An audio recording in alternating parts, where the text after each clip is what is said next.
Фамилиясын жаза албаса деле боло береби? Жок, андай болбойт деп эсептейм. Кантип билесиз анда билимин текшерип? Мен ойлойм, ар бир саясатчы, бул саясий кызмат, депутат.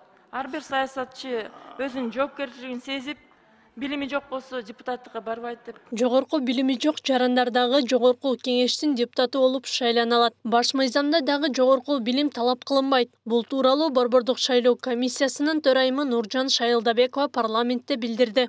Мына билим жагынан жогорку билимдүү болуш керек. Бул жаңы неме да, сөзсүз. Мурункуда жазылган эмеспи? Жок, андай талап жок азыркы мыйзамда. Конституцияда да Билими кандай болсо боло берет. Азыркы конституцияда жок, демек конституциялык мыйзамда конституциядан жогору талап коюлбаш керек деп эсептейбиз. Азыркы келе айтканда да жокпу? Билими жок деле боло беретпи? Жок, анткени бул өкүлчүлүктүү орган. Үстүбүздөгү жылдын 5-майынан тарта жаңы конституция иштей баштады. Ага ылайык депутаттардын саны 120дан 90га чейин кыскарып, талапкерлердин курагы 21ден 25 жашка чейин жогорулайт. Парламентте шайлоо мыйзамдарын жаңы конституцияга ылайык келтирүү боюнча сунушталган мыйзам долбоору биринчи окууда каралды. Жогорку интеллектуалы жок, жогорку билими жок депутаттар эмнеге жарайт? Мына бүгүнкү күндөгү депутаттар жанагыдай жасалма диплом алгандар аныкталып атат. Дегеле ар тараптан келген ушундай бир депутаттар болуп атат да, ошолор эмне деген атка конду. Мына бүгүнкү жакынкы эле мезгилдерде буга чейин чимкириктер деп аталса, дагы бир чим менен ушул интеллектуалдык деңгээли бар адамдардын жасай турган иши.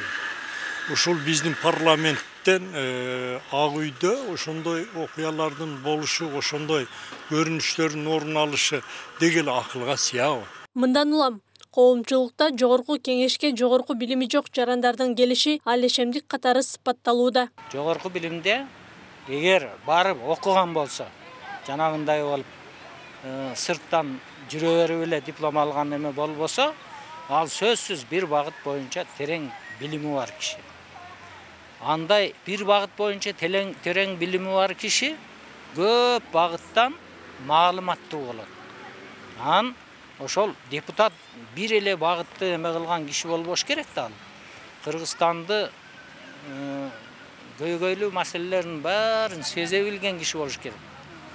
Анан кийин аны сезбесе, анан кийин билими жок болсо, анан барып эле ошол жерге барып мыйзам чыгара берген, ал мындай акылга сыйбаган эле нерсе. Мыйзам долбоорунда 35 депутат бир мандаттуу шайлоо округунан мажоритардык система, 55 эл өкүлү партиялык тизме менен тандалат. Эл шайлоо участкасына барганда 2 бюллетень алып, бирине партияны, экинчисине өз округунан чыккан талапкерди шайлайт. Акылай Карабаева, Замирбек Тойчубаев, Регион.